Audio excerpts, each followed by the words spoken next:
Shell Oil Company is reporting an attack on one of its oil pipelines in southern Nigeria. It's an all too familiar occurrence in the heart of the country's oil-producing Niger Delta region. It just adds to the hardships already confronting Nigerians who are missing out on their share of the country's oil wealth. Aljazeera's Andrew Simmons is in the Niger Delta, joins us now. Andrew. Thanks, David. Now, in this place is the very heart of Nigeria's oil-producing region, but take a look around. You wouldn't believe that this is a place that makes Nigeria in the top 10 of oil-producing countries worldwide. Look at the rubbish, the smell of refuge. Further up, people just gathering timber to get by. Over there, Chris, if you just come this way, a group of unemployed people with nothing to do. And this area of shacks is a shopping centre, would you believe? You can see security all around me. In fact, the security situation here is at its height right now because we're here. It is a dangerous place. And to look at the number of kidnappings, 200 in the 18 months up until June 2006, and attacks on oil fields. Royal Dutch Shell saying today an attack on an oil pipeline in the south of Nigeria. This is a frequent occurrence, and the danger levels everywhere for foreigners and indeed for ordinary Nigerians, anyone with money, because the disenchanted youth of this country, so many of them have turned to crime, to extortion, to kidnapping, to robbery, because they feel there's nothing else. And the level of envy is massive. You can sense it all around in the Delta because the riches are here, but the people don't see them.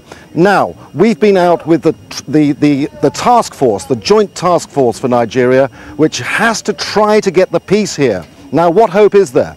This is our report. This may not be a war, but there is conflict everywhere you look.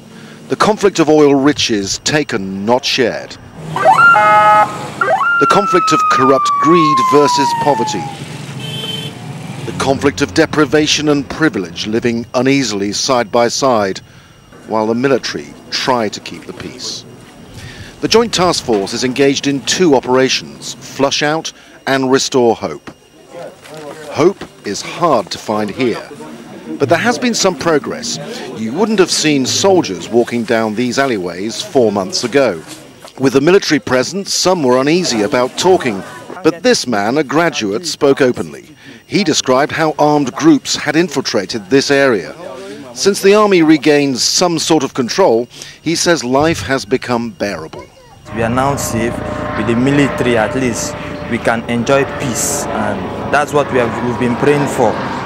This group of people had just returned from church. Their homes are surrounded by the stench of open sewers and garbage heaps, with oil spills washed up nearby. They say youth unemployment is the biggest problem. The Niger Delta area, there is no industries there.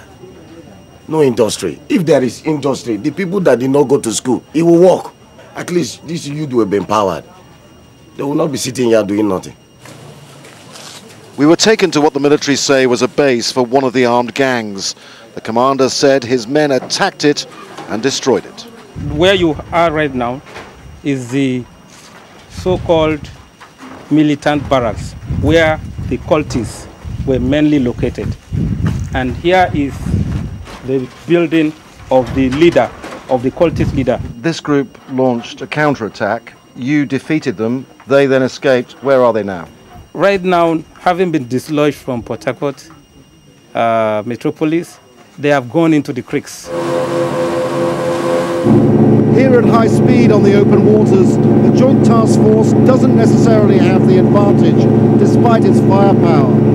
It's often, so very often, outmaneuvered. A senior officer told me they can only engage the armed gangs in open water, and normally it's by chance. The gunmen's small speedboats nearly always escape quickly through the vast lattice work of narrow channels, the water too shallow for the Navy. At night you can see that this task force is far from trigger happy. People repeatedly flout the curfew. Hey, stop here! Here, a driver ignores calls to stop. An army vehicle intercepts. The car crashes into it. Guns are cocked. An officer quickly establishes the man behind the wheel is a known public figure. He's allowed to go. More sinister, perhaps, the large number of off-duty armed police officers breaching the curfew. This man insists he's simply driving home late and resists all efforts to take away his weapon. Hold on! Hold on! Hold on! Hold on! Excuse me, sir. How can you convince us? This is our greatest problem with you guys. Here, the police aren't trusted by the public. There's good reason, because corruption is rife amongst their ranks. Kidnapping, extortion, robbery, fraud, endemic corruption make up the fabric of this society. It's inwardly sick, and no armed force in the world can heal it. The politicians need to find the answers, and quickly.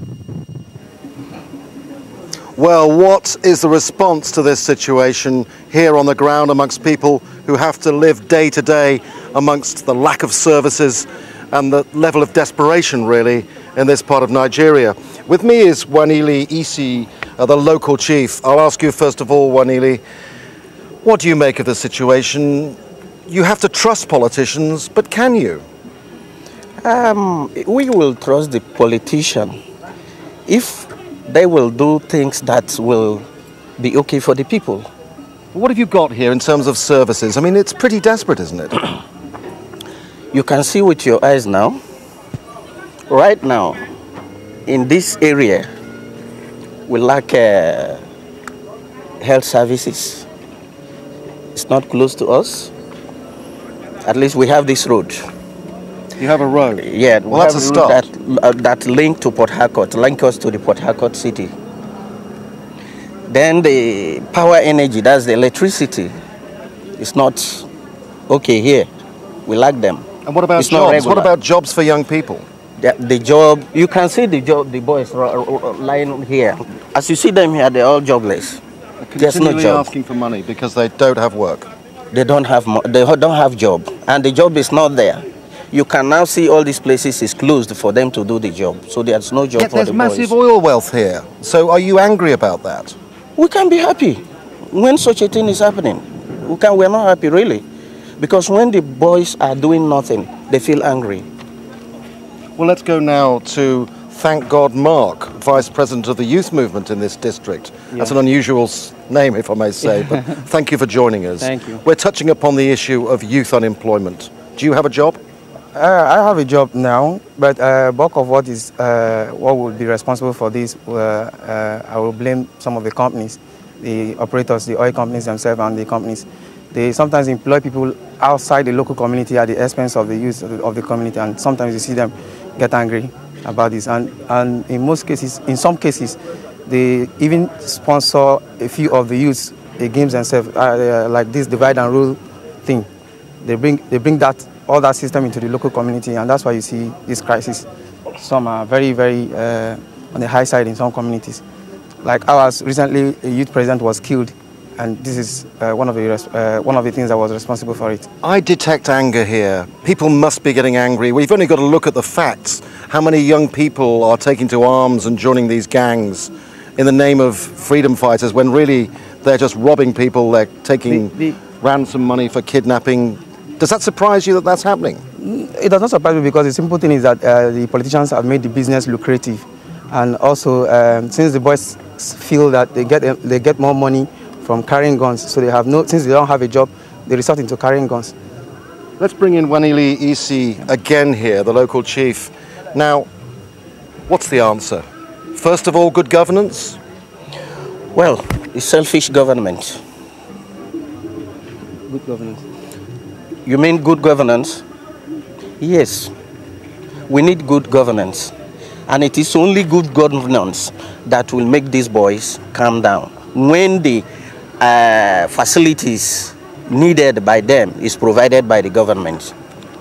Well, thank you very much indeed, Wanili Isi. Thank you very much. There is hope here amongst sensible people. Our coverage continues all of today and tomorrow from the Delta. But for now, back to the studio in Doha.